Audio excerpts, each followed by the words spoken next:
მოგესალმებით კოლეგებო, ქორუმი გვაქვს, შეგვიძლია დავიწყოთ ხდომა. დღევანდელ დღის წესრიგში წარმოდგენილია ორი საკითხი. პირველი, საქართველოს მთავრობის მიერ წარმოდგენილი საქართველოს 2025 წლის სახელმწიფო ბიუჯეტის შესრულების წლიური ანგარიში. მეორე საკითხი, საქართველოს მთავრობის მიერ წარმოდგენილი ინფორმაცია ძირითადი მაკროეკონომიკური პროგნოზებისა და საქართველოს სამინისტროების ძირითადი მიმართულებების შესახებ. ორივე საკითხზე არის მოხსენებული ბატონი გიორგი კაკაურიძე, ფინანსთა მინისტრის პირველი მოადგილე.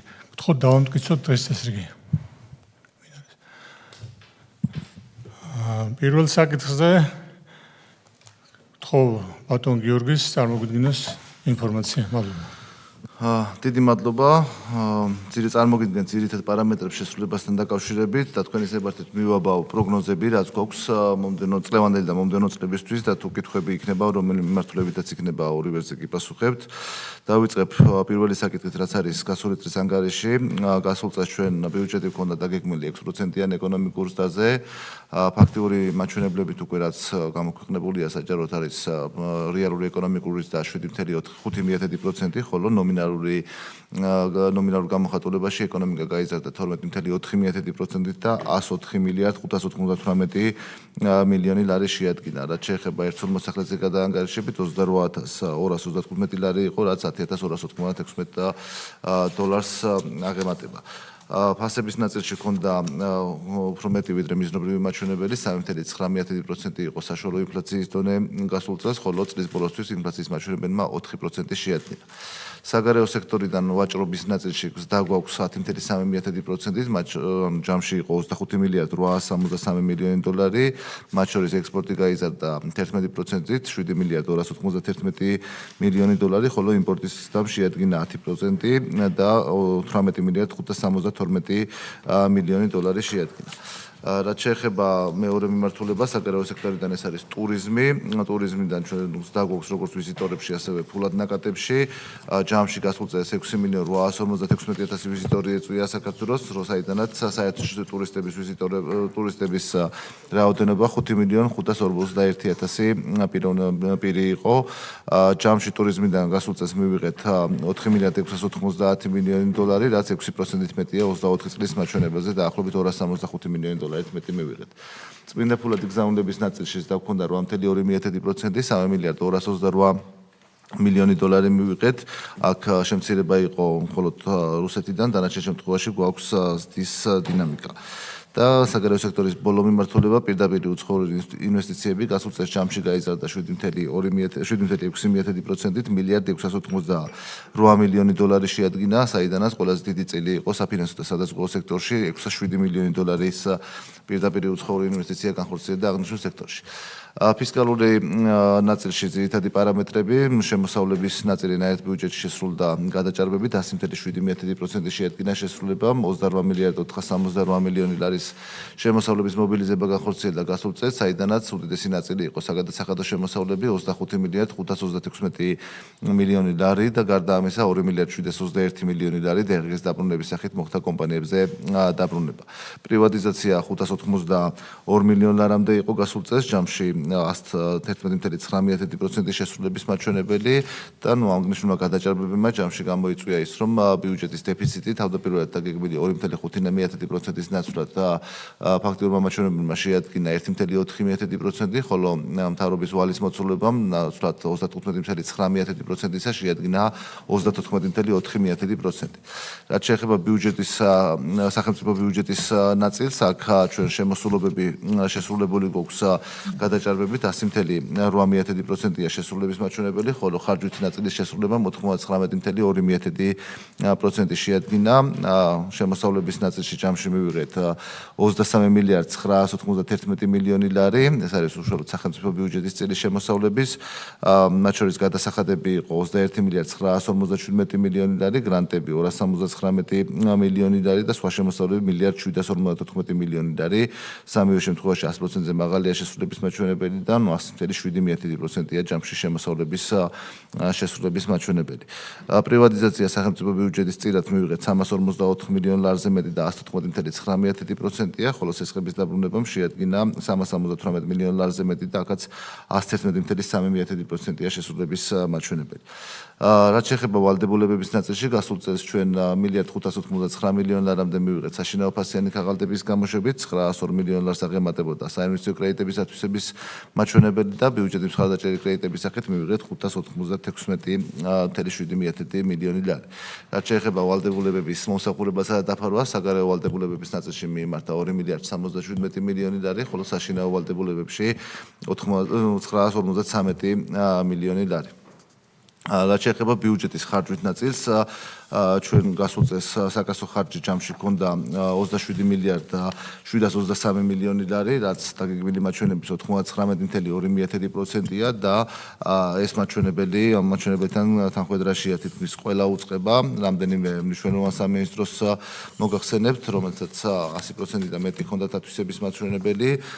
ეს იყო რეგიონული განვითარებისა და ინფრასტრუქტურის სამინისტრო, საბოლოო ბიუჯეტი, რაც განისაზღვრა საკასომ შეადგინა 2.959 მილიონი ლარი და 101%-ია შესრულების მაჩვენებელი, ჯანდაცვის სამინისტროს ნაწილში 8.976 მილიონი ლარი და 100.3%-ია შესრულების მაჩვენებელი და ის უწყებები, რომელიც თქვენი კომიტეტისთვის მეტად მნიშვნელოვანია, თავდაცვის სამინისტრო 100%-იანი შესრულების მაჩვენებელი 1.851 მილიონის ათვისება განხორციელდა გასულ წელს, შინაგან საქმეთა სამინისტრო 1.399 მილიონი ლარი და აქაც 100.2%-ია შესრულების მაჩვენებელი, სასჯელ ახსულების დეპარტამენტის ნაწილში 290 მილიონ ლარზე მეტი იქნა ათვისებული და 99.2%-ია შესრულების მაჩვენებელი, სახელმწიფო უსაფრთხოების სამსახური 271 მილიონ ლარზე მეტი და 100%-იანია შესრულების მაჩვენებელი და სახელმწიფო დაცვის სპეციალური სამსახური 113 მილიონი ლარის ათვისება განხორციელდა და აქაც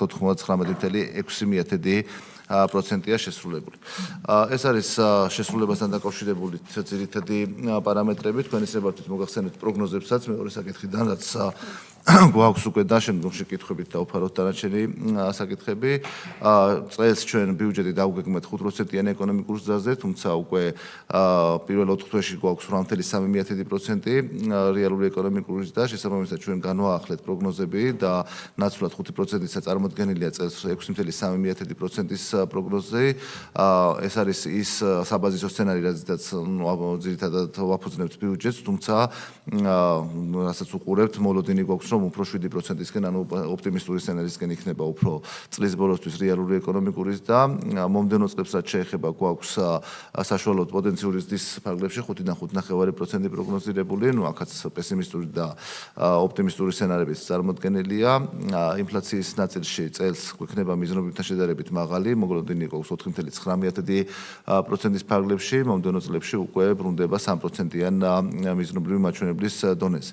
მიმდინარე ანგარიშის დეფიციტი გასულ წელს ჰქონდა 2.6% თლიანში პროდუქტთან მიმართებაში, წელს პროგნოზი რაც გვაქვს იქნება დაახლოებით 3.7%-ის დონეზე და მომდევნო წელში დაახლოებით ამ მაჩვენებლებზეა შენარჩუნებული და რაც შეეხება ორი პარამეტრი, რომელიც აუცილებელია ბიუჯეტის დაგეგმვის დროს, არის ეს ბიუჯეტის დეფიციტი, რომელიც წელს შევამცირებთ 2%-ამდე იქნება, მომდევნო წლებში შენარჩუნებული იქნება 2.5%-ზე დაბალ ნიშნულზე, რაც საშუალებას გვაძლევს ვალის შემცირების დინამიკა გავაგრძელოთ. ვალის წლის ბოლოსთვის გვექნება წელს 33% თლიანში და პროდუქტთან მიმართებაში და მომდევნო წლებში ეტაპობრივად შემცირდება, 32%-ს ჩამოსდება 2030 წლისთვის და რაც მნიშვნელოვანია, ეს პარამეტრები რისთვის ვიყენებთ, ამ პარამეტრებზე იქნება დაფუძნებული ბიუჯეტი, რომელსაც უკვე დავიწყებთ სამინისტროებთან და მუშაობას, გვექნება აქტიური განხილვები სამინისტროებში და შემდგომ უკვე სექტემბრის ბოლოს, ოქტომბრის პირველ რიცხვებში იქნება თქვენს წინაშე წარმოდგენილი და გაგრძელდება მუშაობა უკვე თქვენთან ერთად ბიუჯეტის საბოლოო ფორმირებასთან დაკავშირებით.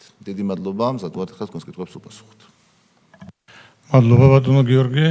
კოლეგებო, ბატონო გიორგიმ წარმოადგინა მეორე საკითხიც, ქვეყნის ძირითადი მაკროეკონომიკური პროგნოზებისა და საქართველოს სამინისტროების ძირითადი მიმართულების შესახებ ინფორმაცია. ამიტომ ორივე საკითხი ამოწურული აქვს 4 შეკითხვები. ქალბატონო სოფო. მადლობა. იცით, ჩვენ შარშან წლის ბოლოს რომ 600 მილიონი აღმოვაჩინეთ და მე გადავანაწილეთ, მაშინაც შანდა რომ ძირითადად არაფინანსურ აქტივებში, არაფინანსური აქტივების ზრდა გამოიწვია რეალურად. მე ვიცით რა მაინტერესებს, აი ეს უფრო ჩაშლილი არ არის და თუ გაქვთ თქვენ ინფორმაცია, ეს იყო მიმდინარე თუ გრძელვადიანი არაფინანსური აქტივების ზრდა ძირითადად. ჩაშლილი რა არ არის ვხვდები ყველა პროგრამა კი მაგრამ ეგ შედგება დანარჩენი თავი მე-6 თავი ნახოთ და შეგიძლიათ ყველა პროექტის დონეზე ნახოთ რომელი კომპონენტში რა იყო გადანაწილებას გასულ წელს და ეს მე მაინტერესებს როგორ ხო გეტყვით ანუ რეალურად ამას თქმა მინდა რომ მიმდინარე და გრძელვადიანი რომელია და თქვენ როგორ აფასებთ ამას ეს იყო სწორი გადაწყვეტილება რომ ამ მიმართულებით წავიდა ამ თანხის დახარჯვა როგორ ფიქრობთ იგივე გველოდება წელს თუ რაღაცა უფრო პროგნოზირებადია გველოდება ასეთი ტიპის სრულება თუ არა იმიტომ რომ ჩემთვის მნიშვნელოვანია თუ ეს გრძელვადიანია მაშინ შეიძლება ამ მიმართულებით აღარ დაგჭირდეს მეტი ხო ამ ტიპის ხარჯვა შეიძლება ხო ანუ რაც გასულ წელს იყო ჩვენ გასულ წელს რაც იყო სხვადასხვა მიმართულებებით აუთვისებლობებით და ამაზე ბევრი ვისაუბრეთ გასულ წელს ეს გადანაწილდა იმ სამ ძირითად კომპონენტზე ერთი იყო ჯანდაცვაში იყო დანაკლისი და ჯანდაცვაში საყოველთაო ჯანდაცვის ნაწილში გავზარდეთ დაფინანსება მეორე მიმართულება იყო რთველის დაფინანსება სადაც დამატებით რესურსები გამოყავით და მესამე იყო ისეთი პროექტები რომლებიც გასულ წელს მივეცით ფული კომპანიებს იმისათვის რომ წელს მომხდარიყო ამ თანხების ფარგლებში პროექტების განხორციელება ეს იყო ძირითადად მელიორაციის ნაწილი და იყო წყლის კომპანია, რომელსაც თუ შევხედავთ ჯამურად რამდენი ჭირდება, ეხლა რა პროექტებიც არსებობს დაახლოებით მომდენო 4 წლიან პერიოდში 2 მილიარდამდე ლარის პროექტების დაფინანსება დაგეგმილი, ამიტომ ამ მიმართულებით თანხების გაზრდა ჩვენ კიდე მოგვიწევს. რაც შეეხება წლევანდელ დინამიკას წელს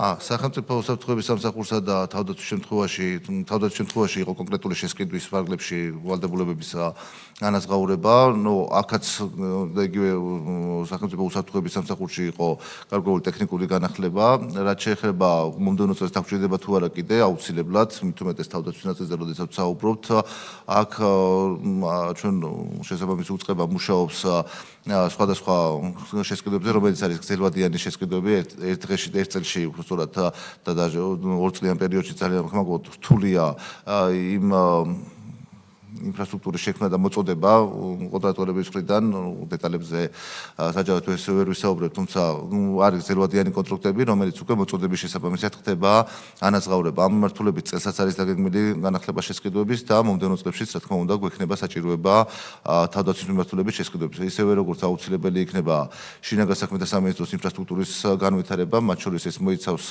არა მხოლოდ უშუალოდ პოლიციურ ნაწილს, არამედ სახანძრო სამაშველო მიმართულებებს, სადაც ახალი მანქანების ჩანაცვლება აუცილებელია, საუბარია სახანძრო მანქანებზე, მათ შორის რეგიონების ნაწილში, რომელსაც როგორც თვითონ უშუალოდ საქალაქო ინფრასტრუქტურაში, ასევე ტყის ნაწილში შეიძლება მაღალი ხარისხის ეფექტური ოპერირება, ასე ვთქვათ, და ასევე ოპერატიულ ტექნიკურ ნაწილში, რომელიც როგორც პოლიციის ნაწილში, ასევე სახელმწიფო უსაფრთხოების სამსახურს ესაჭიროება იმისთვის, რომ სტრუქტურულად, ეფექტურად იმუშაოს ამ სამსახურება. ამ მიმართულებით ჩვენ ეტაპობრივად თანხების გაზრდა გვექნება კიდევ.